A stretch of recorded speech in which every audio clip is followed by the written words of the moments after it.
Asubuhi ya Agosti 6, 2025 kwenye mitandao ya kijamii pamoja na kwenye familia ya Humphrey Polepole zilitoka taarifa zikidai kwamba Humphrey Polepole ametekwa, ambapo kaka wa Humphrey Polepole aliweza kuthibitisha hilo kwa video ambayo alirekodi akielezea kutekwa kwa Humphrey Polepole. Kwa majina naitwa Agustino Polepole. Mimi ni kaka ya Humphrey Polepole. Humphrey Polepole ambaye majukumu yake ya mwisho alikuwa balozi wa Cuba, ametekwa usiku huu wa kuamkia leo na ndugu mmoja anatambulika kwa jina la Mafwele. Ninaendelea kufuatilia, mitandao yangu ya kijamii iko wazi, namba yangu ya simu iko wazi. Kwa kifupi niseme Humphrey Polepole ana chipu mwilini.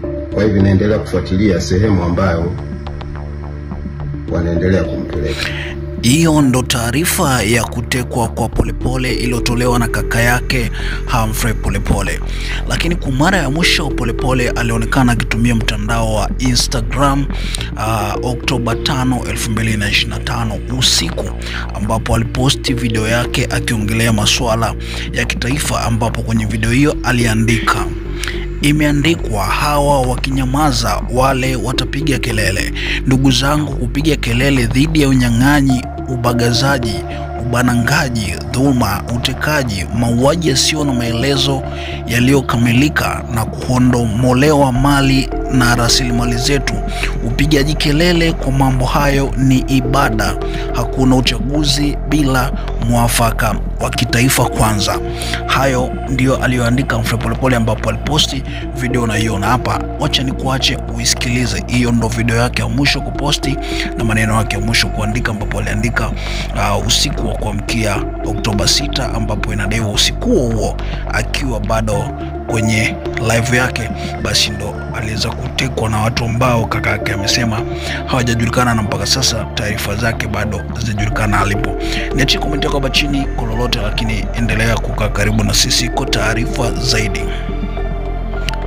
Picha ya kiti na meza unayoiona pembeni hapo inadaiwa ndio sehemu Humphrey Polepole alipokuwa akifanyia video zake na kuongea, ambapo nyuma ya kiti hicho kulikuwa kuna green screen ambayo alikuwa anaweza kuibadilisha kwenye video unazomuona kuwa rangi yoyote, yani background ya nyuma yake kuwa nyeusi ama nyeupe ama kwa style yoyote kama unavyoona kwenye video. Lakini sehemu ambayo unaambiwa alikuwa anadaiwa anakaa na kurekodi video zake ndo kwenye picha unayoiona pembeni hapa.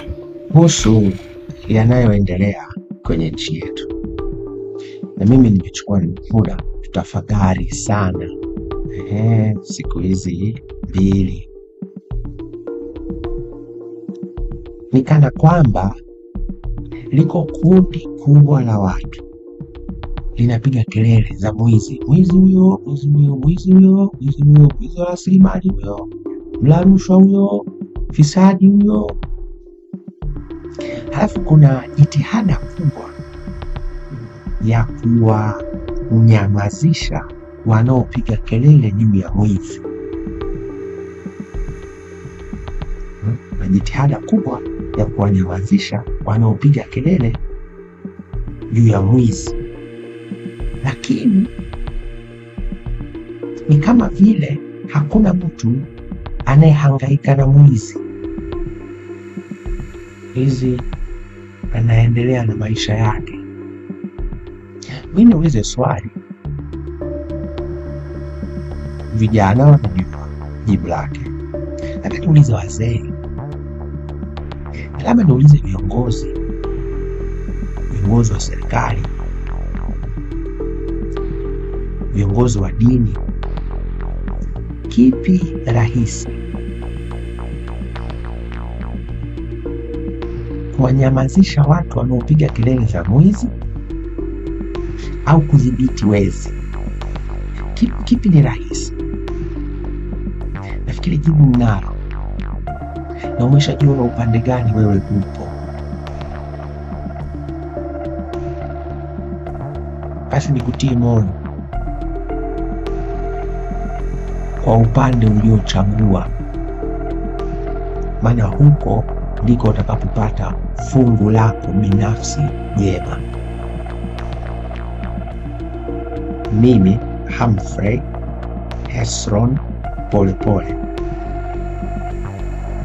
nimeamua kusema ya kwamba dhulma, ufisadi, wizi, ujangili, ujambazi, magenge ya kimafia kabisa kama CCM mtandao hayana nafasi kwenye Jamhuri ya Muungano wa Tanzania, na mzalendo yoyote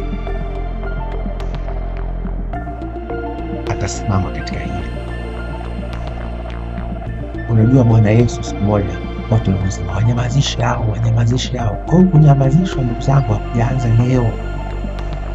Wanaopiga kelele ya kudai haki, wanyamazisha kulianza miaka zaidi ya 2000 iliyopita. Niwatie moyo, bado kidogo, tusimame imara. Bwana Yesu anasema kwa waumini wa dini ya Kikristo, anasema mkiwanyamazisha hawa, mawe yatapiga kelele. Tafsiri yangu katika maisha ya leo, wanaonyamazishwa ni watu wenye maslahi binafsi. Ni watenda haki lakini wamefungwa na maslahi binafsi, wamenyamazishwa. Hawawezi kukemea rushwa, hawawezi kukemea ufisadi, wamenyamazishwa na maslahi binafsi. Katika maisha ya leo, kama waliotakiwa kukemea rushwa, ufisadi na magenge ya kihuni kwenye nchi yetu wamenyamaza, wamenyamazishwa kwa maslahi binafsi, basi mawe, vijana imara wa nchi yetu kokote kule waliko watapiga kelele.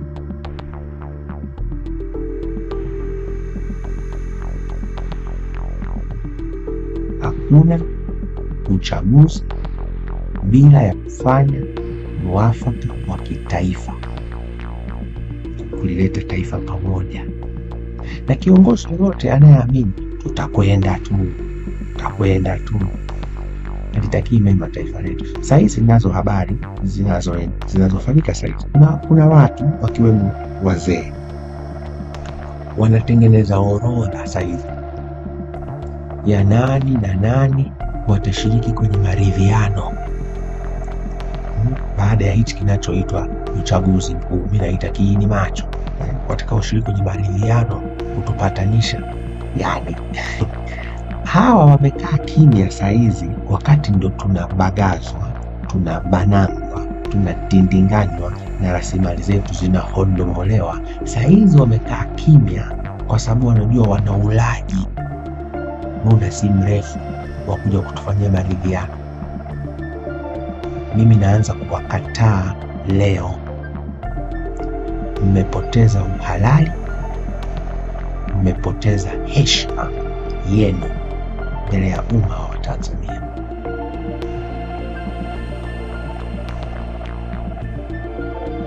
Ndugu zangu, ninaandaa nondo za kutosha.